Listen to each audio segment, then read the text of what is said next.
Beneath the frozen surface of a Norwegian lake, a young doctor lies motionless, her body temperature dropping to 13.7 degrees Celsius. Her heart silent for more than an hour, the rescuers above pull her lifeless form from the ice.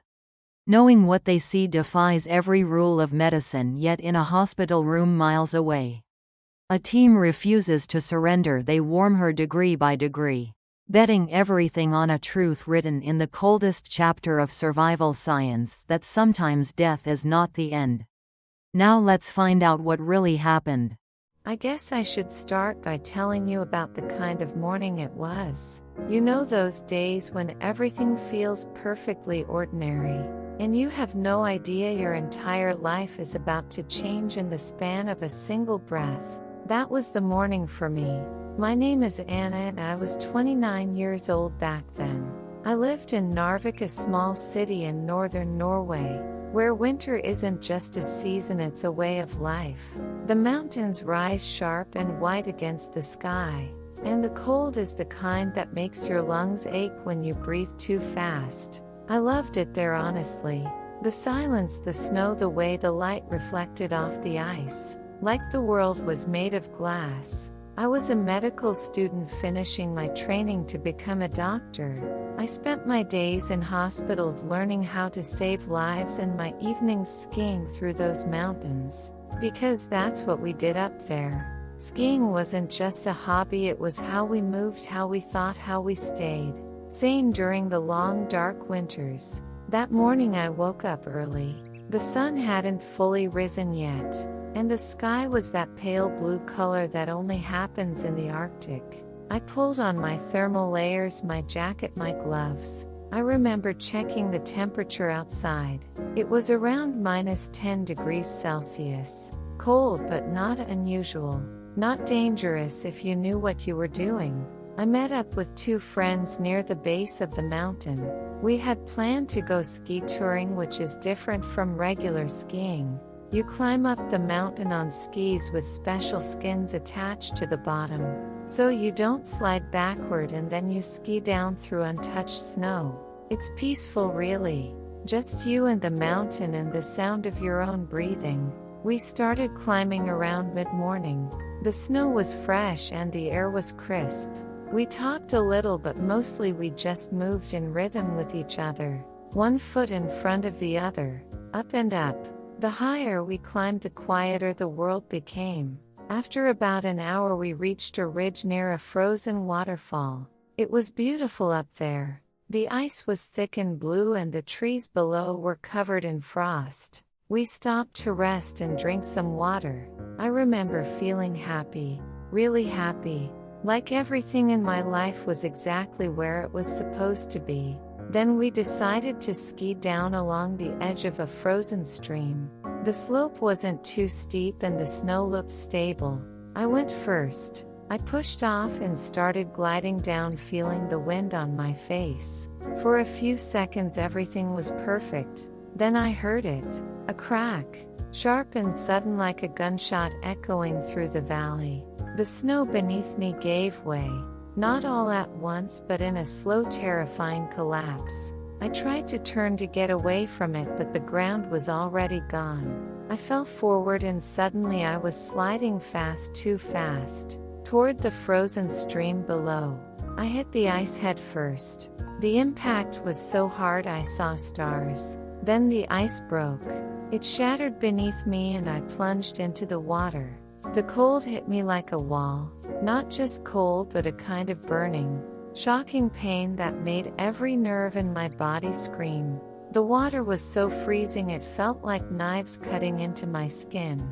I gasped and water rushed into my mouth. I kicked and thrashed trying to find the surface, but I couldn't see anything. The current pulled me under the ice. I remember reaching up and feeling the ice above me, solid and thick. I pounded on it with my fists, but it didn't break. I tried to find the hole I had fallen through, but the current had already pushed me away from it. My lungs were burning. I needed air. I needed to breathe. I kept fighting. I clawed at the ice. I kicked as hard as I could, but the cold was doing something to me. My body was slowing down. My fingers stopped responding. My legs felt heavy like they were made of stone. That's when I felt the panic really set in. Not the surface panic, the kind where you think you can still fix things, but the deep primal terror that comes when you realize you might actually die. I thought about my family, my mother, my father, my younger brother. I thought about all the patients I wanted to help, all the lives I wanted to save. I thought about everything I hadn't done yet. And then somewhere in the middle of that terror I felt something strange, a kind of calm. My body stopped fighting. My mind started to drift. The cold didn't hurt anymore. It just felt distant, like it was happening to someone else. I don't know how long I was under there. Time stopped meaning anything. All I knew was the darkness, and the cold, and the faint awareness that I was still somehow thinking. Maybe I thought about letting go.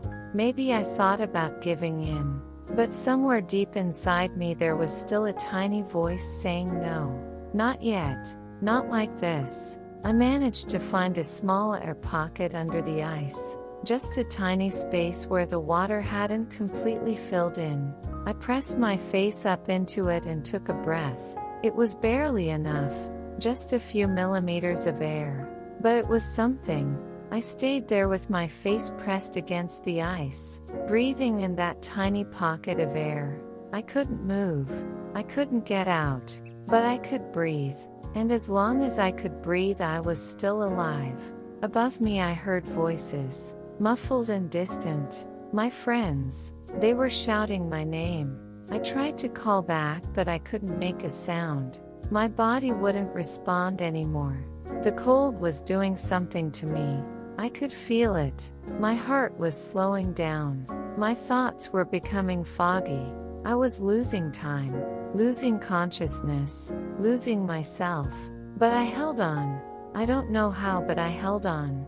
I kept my face in that air pocket. I kept breathing those tiny shallow breaths. And I waited. I waited for someone to save me, or for the cold to take me, whichever came first. My friends were panicking. I couldn't see them, but I could hear them. Their voices were frantic, desperate. They were calling my name over and over. One of them tried to break the ice with his ski pole. I could hear the thuds above me. But the ice was too thick. It wouldn't break. Time kept slipping away. I don't know how long I had been under there. 10 minutes maybe. 15. My body was shutting down. I could feel it happening. My fingers were numb. My legs wouldn't move. My heartbeat was so slow I could barely feel it anymore. I started to drift. Not physically but mentally. My thoughts became blurry. I wasn't really thinking anymore. Just floating in this strange space between awake and asleep. Between alive and not. I heard more voices. New ones. A rescue team had arrived. Someone must have called them. I could hear them talking above me. Their voices were calm, professional. They were trying to figure out how to get me out. One of them started cutting through the ice with some kind of tool.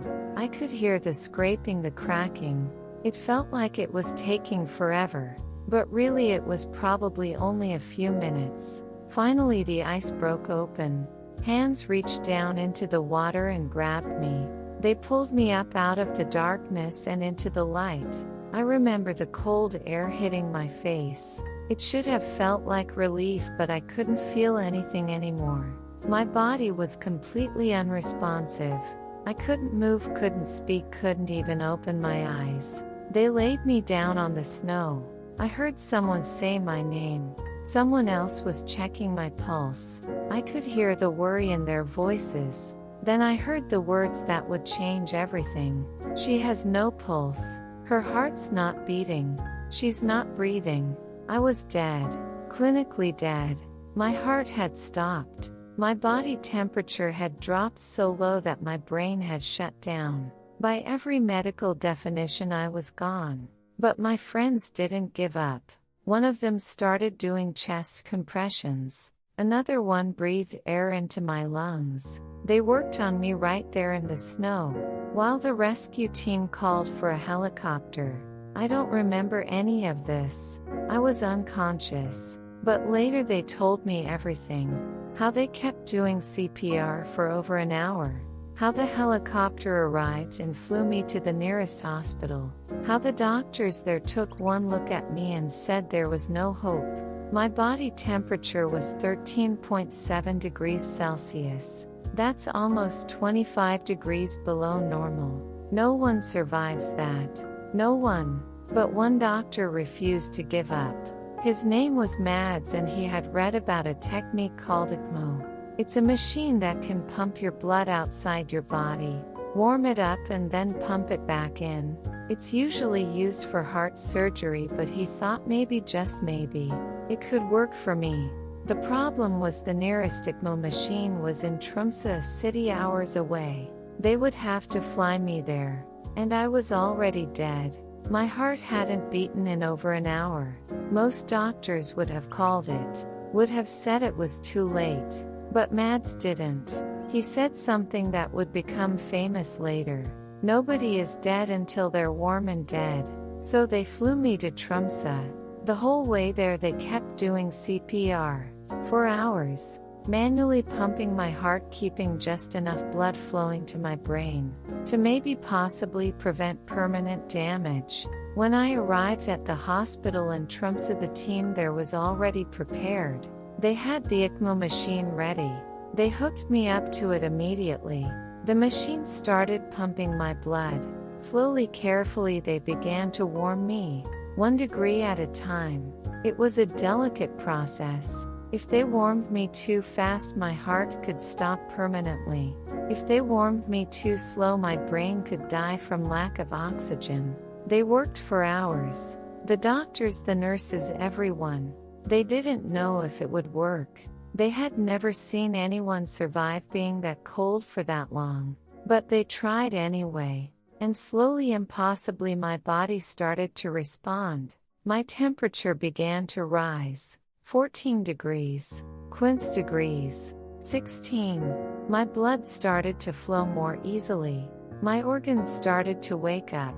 And then, after 3 hours of warming, after more than 4 hours of being clinically dead, my heart did something no one expected. It beat. Just once at first. A single weak flutter. Then again. And again. The room went silent. Everyone stopped what they were doing.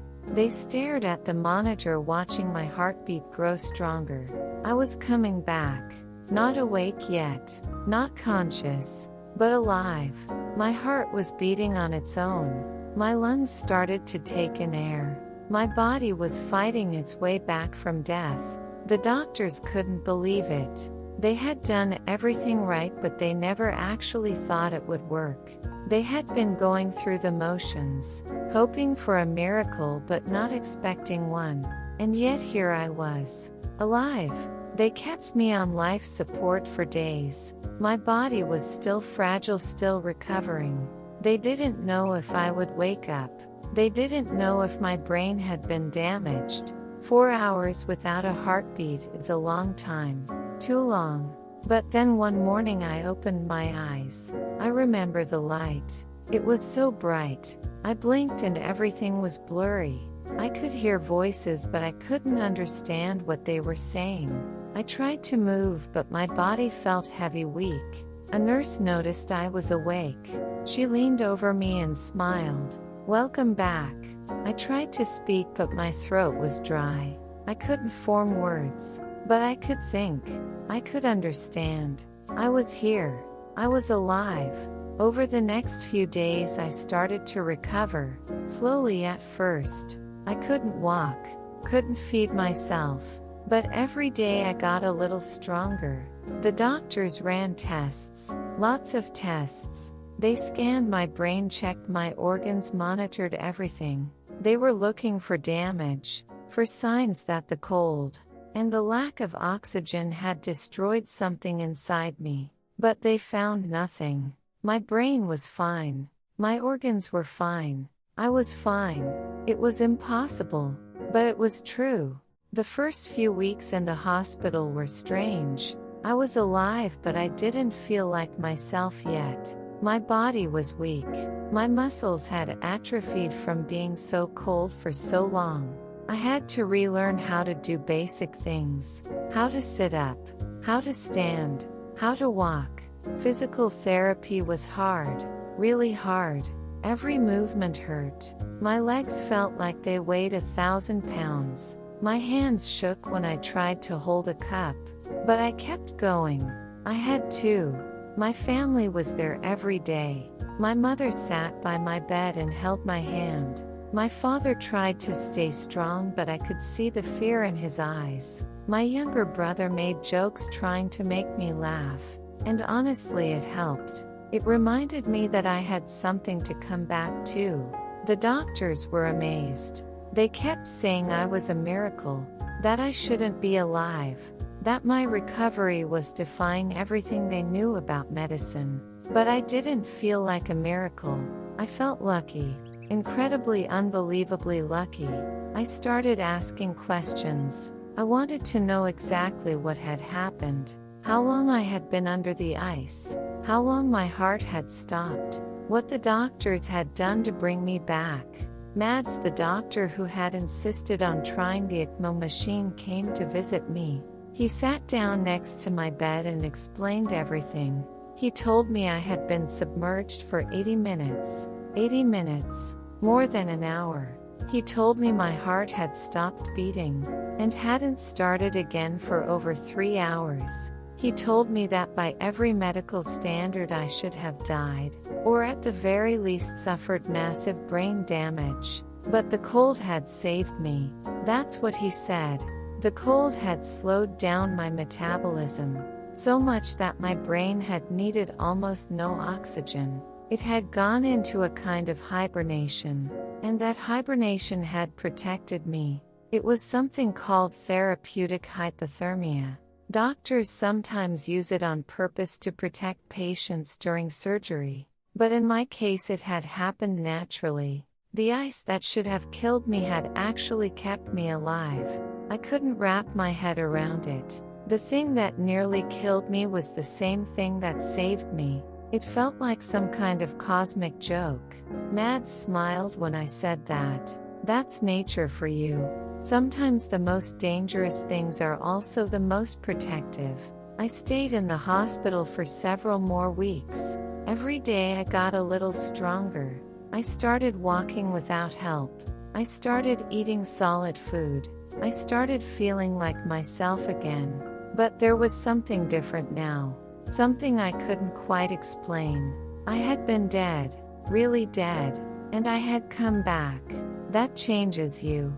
I started thinking about life differently, about how fragile it is, how quickly it can be taken away.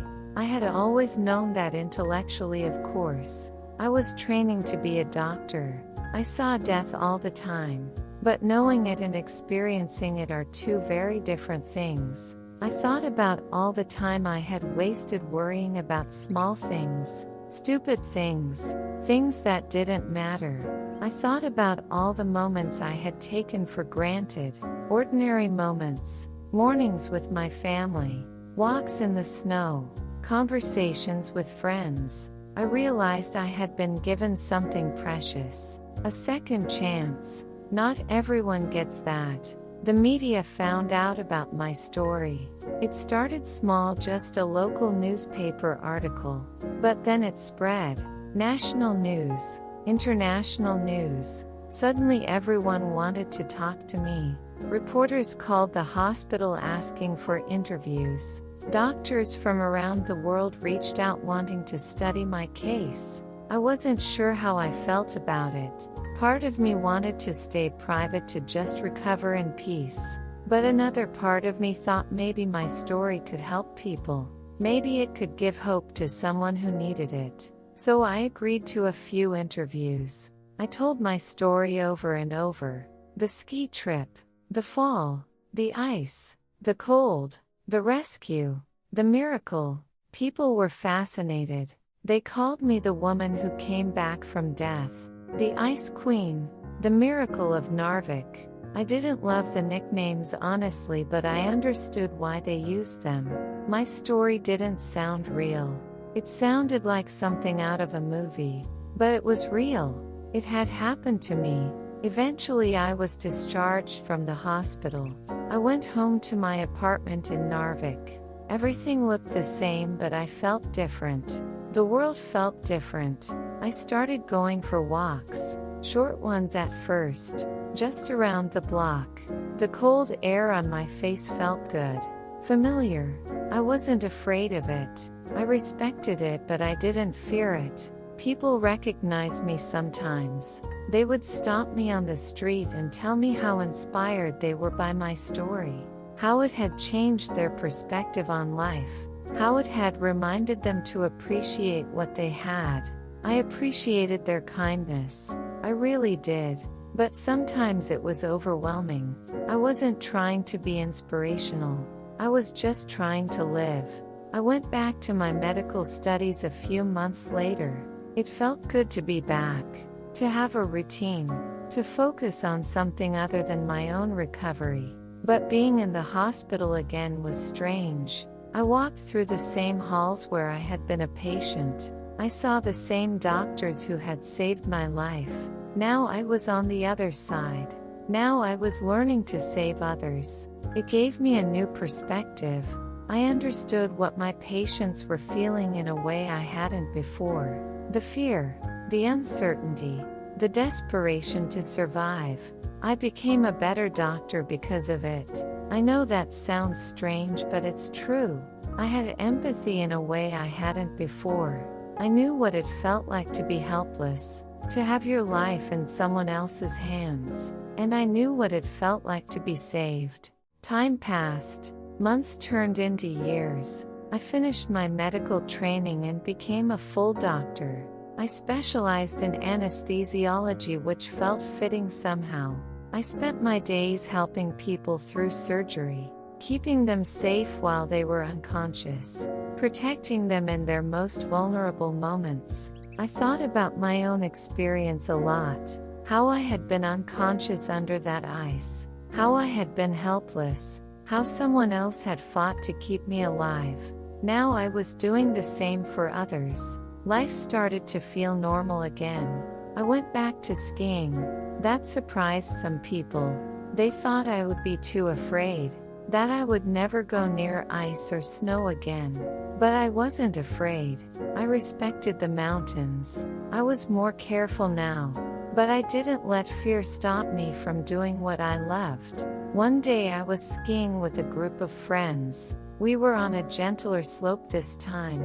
Nothing too steep, nothing too dangerous. But as I skied down, I felt this strange sense of peace. I realized I had forgiven the mountain. I had forgiven the ice. It wasn't the mountain's fault. It wasn't the ice's fault. It was just nature, just physics, just bad luck. And honestly, I was grateful. Grateful to be alive. Grateful to be here. Grateful for every single breath I took. I started giving talks about my experience. Medical conferences mostly. Doctors wanted to hear about my case, about the science behind my survival, about what it meant for future patients. I explained the concept of therapeutic hypothermia, how extreme cold can protect the brain, how it slows down cellular processes and reduces the need for oxygen, how it can buy time in situations where time is everything. My case became a teaching tool. Medical students studied it. Researchers analyzed it. It changed the way doctors thought about cold water drownings. It changed protocols. It saved lives. That felt good. Knowing that my survival meant something. That it wasn't just luck. That it had a purpose. I also talked to survivors of other traumas. People who had been through near-death experiences. Car accidents. Heart attacks. Strokes. We had this unspoken understanding. We knew what it was like to come back from the edge. One woman told me she had been in a coma for weeks after a car crash. When she woke up, everything felt different. She said she felt like she was living in borrowed time. I understood exactly what she meant. Another man told me he had drowned as a child and been resuscitated. He said he still had nightmares about the water, about the feeling of not being able to breathe. I told him I understood that too. We were part of this strange club. People who had died and come back. It wasn't a club anyone wanted to join, but once you were in it, you were in it forever. My family was incredibly supportive. My mother still worried about me constantly. Every time I went skiing, she would call me afterward to make sure I was okay. I tried to reassure her, but I knew she would never stop worrying. I was her daughter. She had almost lost me. That kind of fear doesn't just go away. My father was quieter about it. He didn't talk about what had happened much, but I could see it in his eyes. The relief, the gratitude, the lingering fear that it could happen again. My younger brother handled it with humor. He joked that I was too stubborn to die, that even death couldn't handle me. I laughed, but deep down I wondered if there was some truth to it. Maybe I was stubborn. Maybe that tiny voice inside me, that refused to give up, had made all the difference. I also started thinking about fate, about whether things happen for a reason. I had never been particularly religious or spiritual. I was a scientist. I believed in facts and evidence. But something about my experience made me question that. How had I found that tiny air pocket under the ice? How had my friends found me in time? How had the helicopter arrived when it did? How had Mads known about ECMO? How had everything lined up perfectly to save my life? Was it just luck? Or was it something more? I didn't have an answer. I still don't. But I think about it sometimes. I also thought about all the people who don't get that second chance. All the people who fall through the ice and never come back. All the people who die in accidents or from illnesses. All the people who don't get a miracle. Why did I survive when so many others don't? What made me special? What made me worthy? The truth is, I don't think I was special. I think I was just lucky. Incredibly, impossibly lucky. But that luck came with a responsibility to live fully, to not waste the time I had been given, to make the most of this second chance. So I did. I lived. I worked. I loved. I laughed. I skied. I traveled. I helped people. I told my story. And every single day I woke up grateful. One day I received an email from a researcher in the United States. He was studying extreme hypothermia cases. He wanted to include my case in a paper he was writing. He asked if I would be willing to provide additional details about my experience. I agreed. I wanted my case to be documented. I wanted it to help future patients. We exchanged emails for several weeks. He asked me detailed questions about what I remembered, about what I felt, about what I thought. I told him about the cold, about the air pocket, about the strange calm that came over me, about the sense of drifting away. He told me that my case was one of the most remarkable he had ever seen, that the combination of factors that saved me was almost unbelievable. That I had survived the longest accidental hypothermia on record. I didn't know that. I knew my case was unusual, but I didn't realize it was record-breaking. He published his paper a few months later. It was titled something like Extreme Accidental Hypothermia and Survival. My case was the centerpiece. The paper got a lot of attention in the medical community. It was cited in journals. It was discussed at conferences. It became part of the standard curriculum for teaching about cold water emergencies. And I was proud of that. Proud that my survival meant something. That it was helping people learn. That it was changing how doctors approached these situations. But I also knew that I was just one person. One case. One story. There were so many others who weren't as lucky. The years kept passing. I grew older. My career continued. I became a mentor to younger doctors. I taught them not just the technical skills but the human side of medicine, the importance of compassion, the importance of never giving up on a patient. I told them my story, not to brag or to make myself seem special, but to show them that miracles can happen, that sometimes the impossible becomes possible, that their work matters more than they know. One day I received a letter from a woman I had never met. She wrote that her son had drowned in a lake several years earlier. He had been underwater for a long time. The doctors wanted to stop trying, but she insisted they keep going. She told them about my story, about how I had survived, and her son survived too. He had brain damage. He would never fully recover, but he was alive, and she was grateful for every moment she had with him. She thanked me. She said my story had given her hope, had given her the courage to fight for her son. I read that letter and cried, not because I was sad, but because I realized how far my story had reached, how many lives it had touched. I wrote back to her. I told her that she was the hero, not me. She was the one who had fought for her son. She was the one who hadn't given up. But I also told her I was honored that my story had helped, honored to be part of her son's survival. I kept that letter. I read it sometimes when I needed to remember why I kept telling my story, why I kept speaking, why I kept teaching, because it mattered. It really mattered. I also stayed connected with the medical team that had saved me. Mads and I became friends. We met for coffee sometimes. We talked about medicine and life, and the strange twists of fate that bring people together. He told me that my case had changed his career, that it had taught him to trust his instincts, that it had shown him that sometimes taking a risk is the right thing to do. I told him that he was the reason I was alive, that his refusal to give up had saved me. He smiled and said that I was the one who had fought, that I was the one who had held on. Maybe we were both right. I also reconnected with the friends who had been with me that day on the mountain.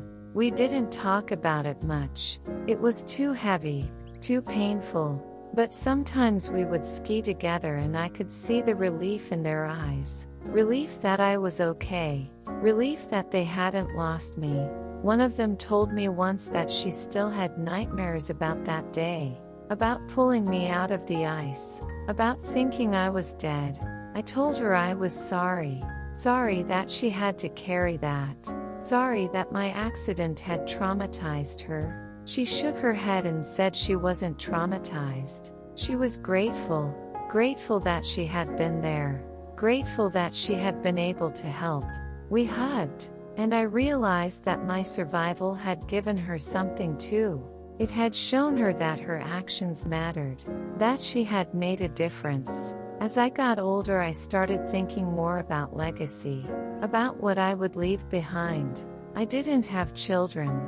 My husband and I had decided that our careers and our lives were full enough without them, and I was okay with that. But I still wanted to leave something meaningful. So I started writing. I wrote about my experience, about the fall, the ice, the cold, the rescue, the recovery, the lessons I had learned. I wrote about fear and courage, about life and death, about the fragility of existence and the strength of the human spirit. I wrote for myself, but I also wrote for others, for anyone who had faced trauma, for anyone who had been given a second chance, for anyone who needed hope.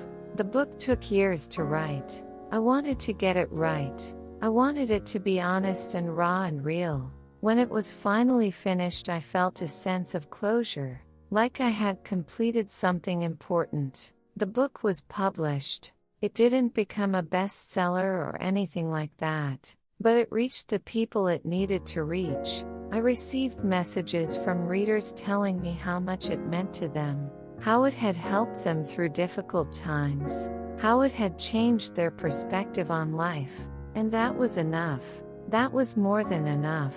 I also started a foundation, a small one. It provided funding for outdoor safety, education, and for research into hypothermia treatment. It wasn't much, but it was something, a way to give back, a way to honor everyone who had saved me. My husband supported me through all of it. He was my partner in every sense of the word. We grew old together. We traveled. We laughed. We loved. And every day I woke up grateful.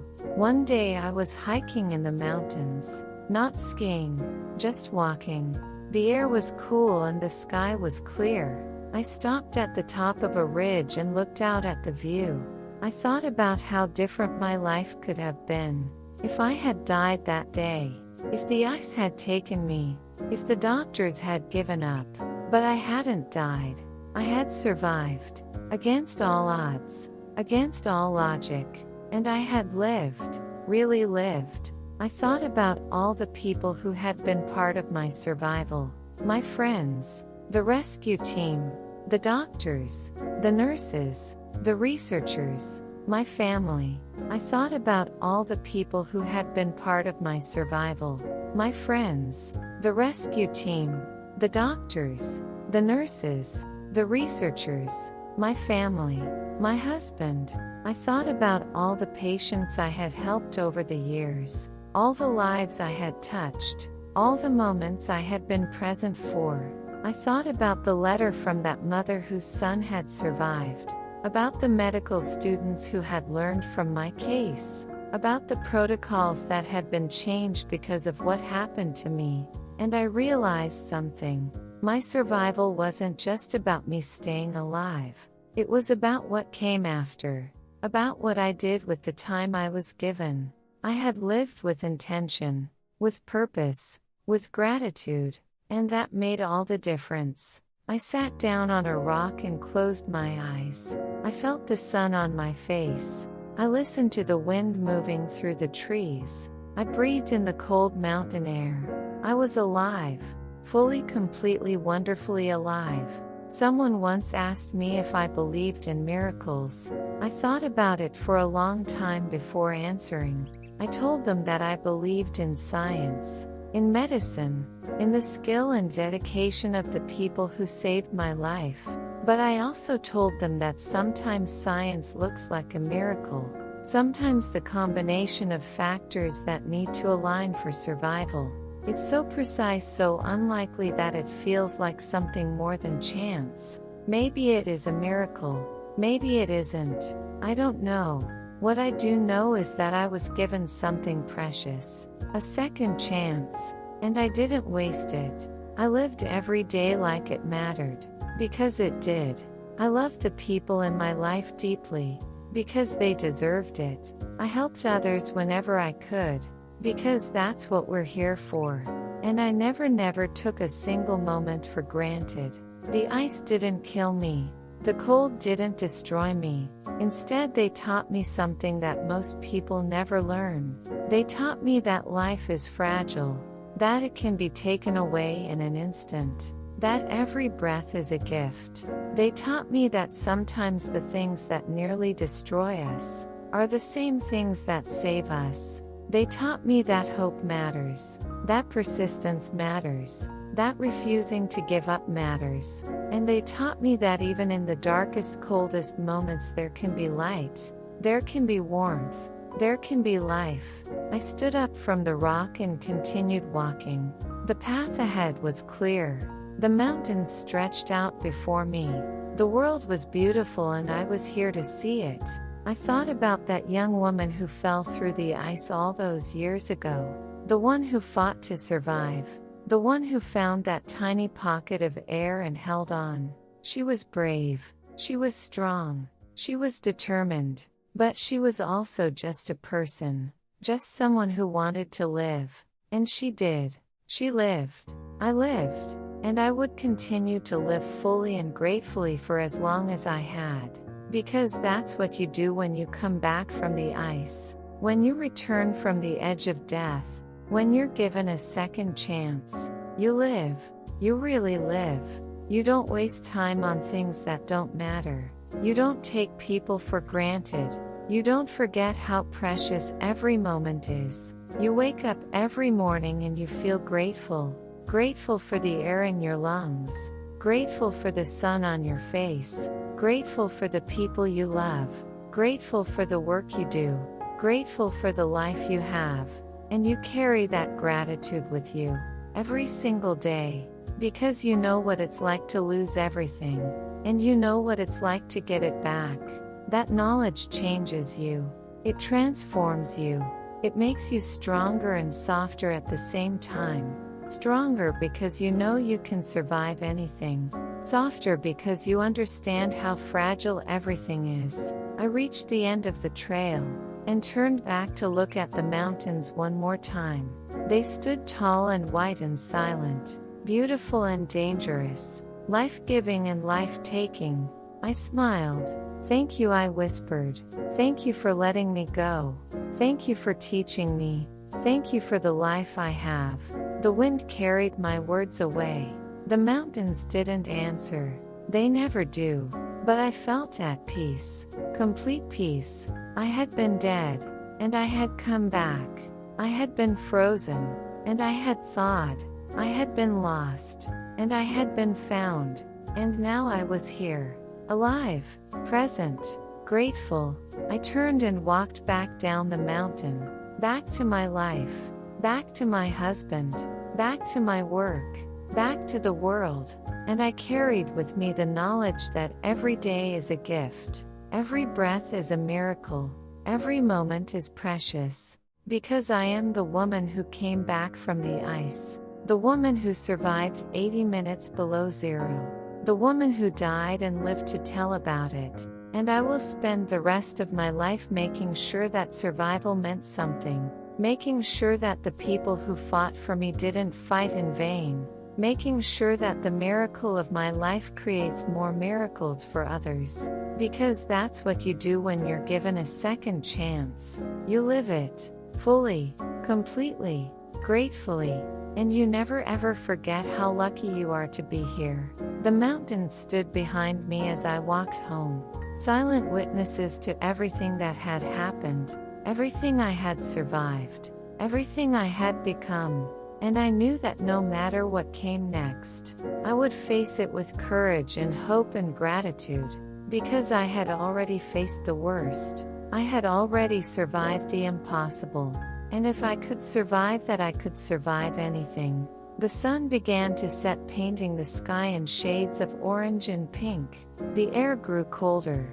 But I wasn't afraid. I was alive. And that was enough. That was everything.